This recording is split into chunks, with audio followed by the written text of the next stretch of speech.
Assalamu alaikum again and welcome back to my channel Learn English with Jahangir.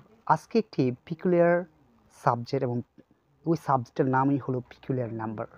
আচ্ছা, আপনাকে যদি প্রশ্ন করা হয় ইনফরমেশন বা নলেজ এর প্লুরাল কি, তখন আপনি কি উত্তর দিবেন? এই ধরনের ব্যতিক্রম বিষয় নিয়ে আজকে আমরা নাম্বারে আলোচনা করব। এখান থেকে বিভিন্ন প্রতিযোগিতামূলক পরীক্ষায় কমন পড়বে ইনশাল্লাহ। তাহলে আর দেরি না করে চলুন আমরা দেখে নিই আজকে পিকুলিয়ার নাম্বারগুলো কি কি এবং আজকের চ্যাপ্টারে আপনাদের জন্য কোন কোন শব্দগুলো রেখেছি সে বিষয়ে জানার জন্য আমার সাথে সম্পূর্ণ ভিডিওতে থাকুন। প্রথমত আমরা দেখে নিই অলওয়েজ সিঙ্গুলার এমন কিছু শব্দ, যে শব্দগুলো হলো furniture, scenery, information, knowledge, poetry, machinery, expenditure, issue, bread. এই শব্দগুলোকে আপনার একটি লাইনে মনস্থ রাখতে পারবেন, সেটি হলো funny story is fires knowledge, makes every idea bright. এখানে ফানির এফ দিয়ে ফার্নিচারকে মনে রাখুন, স্টোরি অ্যাজ দিয়ে সিনারি, ইজ এর আই দিয়ে ইনফরমেশন, পয়েটের পি দিয়ে পোয়েট্রি, নলেজের খে দিয়ে নলেজ, মেক্স এর এম দিয়ে মেশনারি, এভরি এর ই দিয়ে এক্সপেন্ডিচার, আইডিয়া এর আই দিয়ে ইস্যু অ্যান্ড ব্রাইটের বি দিয়ে ব্রেড।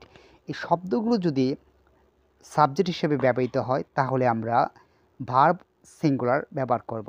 তাহলে আমরা পেয়েছি যে এই শব্দগুলো দেখতে সবসময় সিঙ্গুলার এবং এই শব্দগুলোর কোনো প্লুরাল ফর্ম হবে না। এখান থেকে বিভিন্ন প্রতিযোগিতা পরীক্ষায় কমন পাওয়া যায়। অলওয়েজ প্লুরাল এমন কিছু শব্দ যে শব্দগুলোকে দেখতে আসলে সিঙ্গুলার কিন্তু তারা অর্থের দিক দিয়ে plural.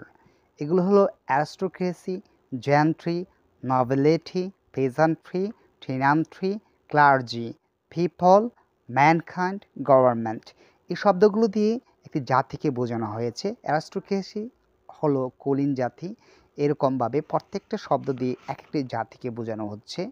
Majority, minority, public, mass, cattle, poultry, vermin, perfumery, artillery. এই যে শব্দগুলো আছে এগুলো সব সময় প্লুরাল এবং এই শব্দগুলোকে আমরা একটি লাইনে মনে রাখতে পারি, সেটা হলো all great noble people teach culture, making public more mighty, cows, poultry, vermin, provide arms.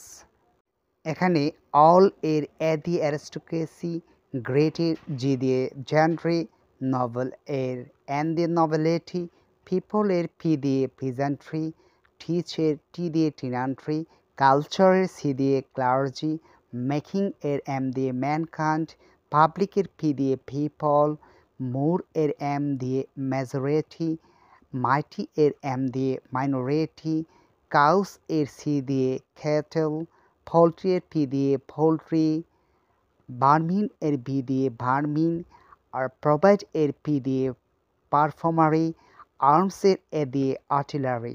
আপনারা যদি এই ছন্দটাকে মনে রাখেন, নিউনিকটাকে মনে রাখেন, all great noble people teach culture, making public more mighty, cows, poultry, vermin, provide arms. এই সেন্টেন্সটির মাধ্যমে, এই ছন্দটির মাধ্যমে আপনারা সম্পূর্ণ ওয়ার্ডগুলোকে মুখস্থ রাখতে পারবেন। এখান থেকেও বিভিন্ন প্রতিযোগিতায় পরীক্ষায় প্রশ্ন আসে যেগুলো সিঙ্গুলার নাকি প্লুরাল জানতে চায়। এই স্লাইডে আমরা দেখব সিঙ্গুলার বাট লুকস প্লুরাল, মানে কিছু শব্দ আছে দেখতে প্লুরাল কিন্তু তারা অর্থের দিক দিয়ে সিঙ্গুলার। শব্দগুলো হলো mathematics, physics, politics, economics, news, ethics, optics, innings, wages, gallows and athletics.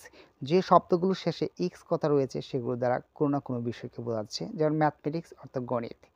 এরকমভাবে এই শব্দগুলোকে আমরা একটি নিউমোনিক ট্রিক বা এক লাইনের একটি ছন্দের মাধ্যমে মনে রাখতে পারি, যেমন many people practice every other activity not in war games.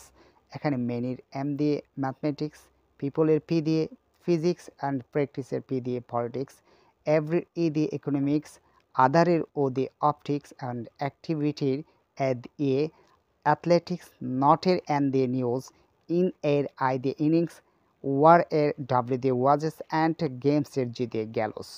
এই শব্দগুলো কীভাবে ব্যবহার করা হয়? এই শব্দগুলো দিয়ে একটি ভার্ব দেওয়া হয়, যে ভার্বটি সিঙ্গুলার বা প্লুরাল থাকে তখন জানতে চাওয়া হয় এখানে সেন্টেন্সটা কোনটা কারেক্ট, কিংবা এই শব্দগুলো দেওয়া থাকে বলা হয় শব্দগুলো ম্যাথমেটিক্স কি সিঙ্গুলার নাকি প্লুরাল, এরকমভাবে দেওয়া থাকে, তাহলে আমরা এটা অবশ্যই সিঙ্গুলারে টিকমার্ক দিয়ে আসব।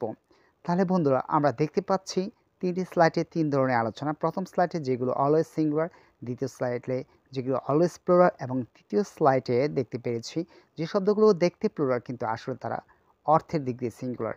আশা করি এই 3টে স্লাইডের 3 ধরনের শব্দগুলো থেকে আপনাদের যেকোনো প্রতিযোগিতামূলক পরীক্ষায় কমন থাকবে এবং আসলে আপনারা পারবেন। Thanks for watching the whole video and stay tuned with my channel all time and keep practicing at your home, and don't forget to subscribe the channel if you first visit my channel. Comment, like and share please.